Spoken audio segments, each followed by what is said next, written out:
Hello ළමයි කොහොමද ඔයාලට හැමෝම හොඳින් ඉන්නවා ඇති කියලා හිතනවා. ඉතින් ඔන්න අදත් මගේ channel එකට හැමෝම ගොඩක් ආදරෙන් පිළිගන්නවා. 2026 අවුරුද්දට ඔයාලත් ජර්නලින් කරන්න කැමතිද? ජර්නලින් බුක් ගණන් වැඩිද? එහෙනම් බජට් එකට හරියන්න ගෙදරදිම ජර්නලින් බුක් එකක් හදාගන්නේ කොහොමද කියලා අපි බලමුද?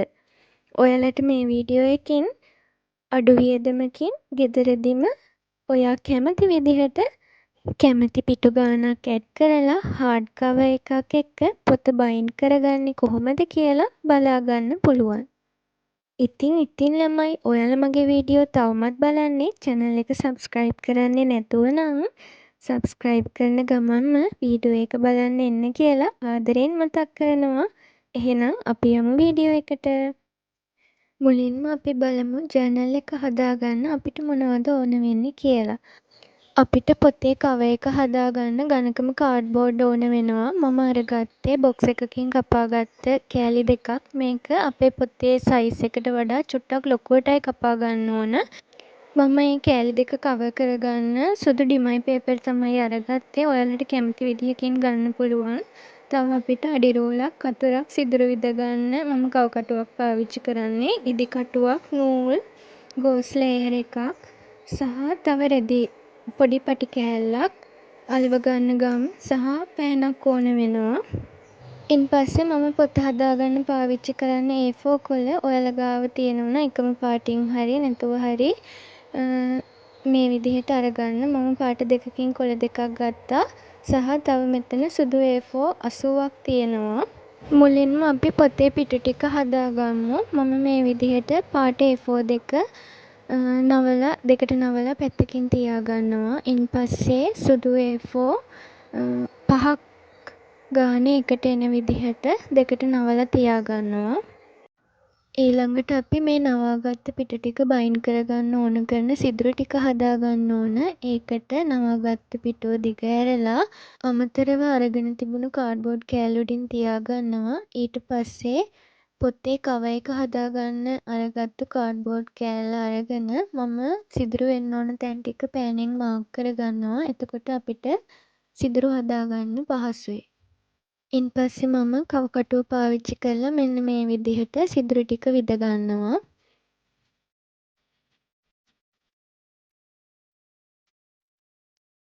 දැන් අපිට තියෙන්නේ සිදුරු හදාගත්ත පිටු ටික බයින්ඩ් කරගන්න එක. මම ඒකට ඉදි කටුවක් සහ නූලක් පාවිච්චි කරලා රටාවකට මහගන්න එක තමයි කරන්නේ. ඔයාලට මේකට මෙහෙම කර්ව් එකක් තියෙන ඉදි කටුවක් පාවිච්චි කරන්නත් පුළුවන්. නැත්තම් සාමාන්‍ය ඉදි කටුවක් පාවිච්චි කරන්නත් නූල මම දෙපට දාලා තමයි අරගත්තේ. ඉන්පස්සේ මම මේ කරන විදිහට මහගෙන යන්න තමයි තියෙන්නේ.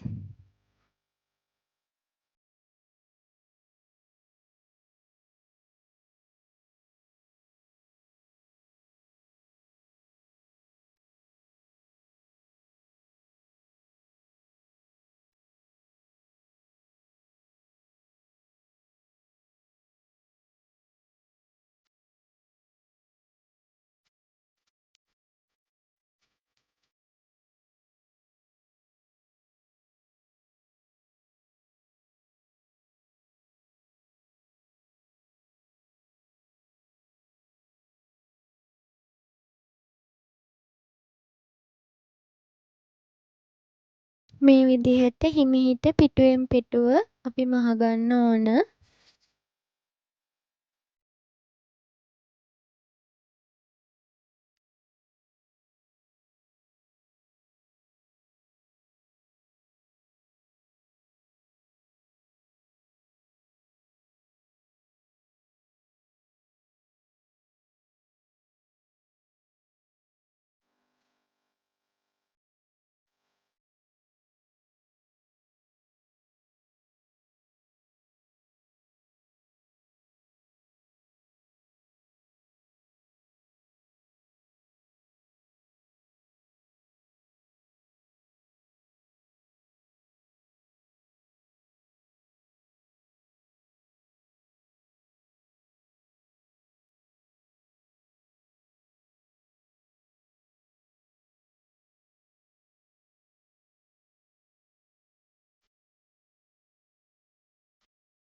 පිටු ටික ඔක්කොම මහගෙන ඉවරුනහම මෙන්න මේ විදිහට තමයි අපිට පේන්න තියෙන්නේ.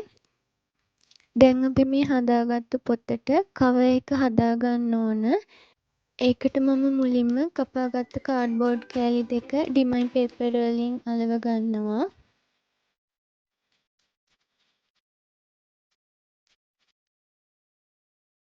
දැන් අපිට කරන්න තියෙන්නේ මේ බෝඩ් කෑලි දෙක පොතට සම්බන්ධ කරගන්න එක. ඒකට මුලින්ම ගෝස් ලේයර් එකක් පොතේ දිගට ගැලපෙන විදිහට කපාගෙන අපි අර මහගත්ත තීරුවට හොඳට ගම් ගාලා ගෝස් ලේයර් එක අලව ගන්නවා. ඉන්පස්සේ අපි මුලින්ම නවලා තියාගත්ත පාට A4 දෙක තියෙනවනේ. අන්න ඒ දෙක පොතේ උඩටයි යටටයි එන විදිහට අලව ගන්නවා.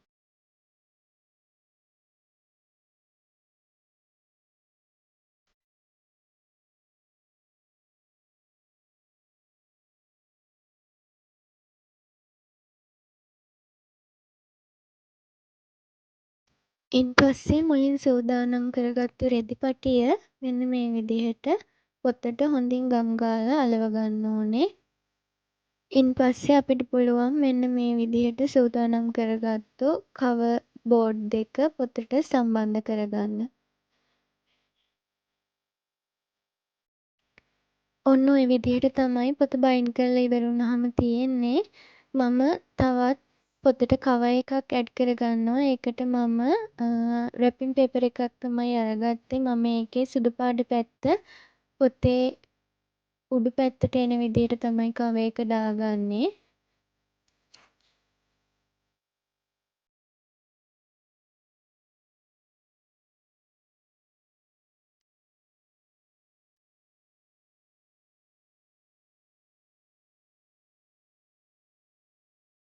මේ තියෙන්නේ මම බයින්ඩ් කරගත්තු පොතේ ෆයිනල් ලුක් එක.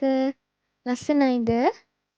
ඔයාලා මේ වීඩියෝ එකට කැමති නම් තවත් කෙනෙක්ට දකින්න ෂෙයා කරන්න, ලයික් එකක් දාන්න, අඩුපාඩු තියෙනවා නම් කමෙන්ට් එකකින් කියන්න, සබ්ස්ක්‍රයිබ් කරලා ඊළඟ වීඩියෝ එකත් එක්ක එකතු වෙන්න කියලා ආදරයෙන් මතක් කරනවා. එහෙනම් අදට ගිහින් එන්නම්. බයි බයි.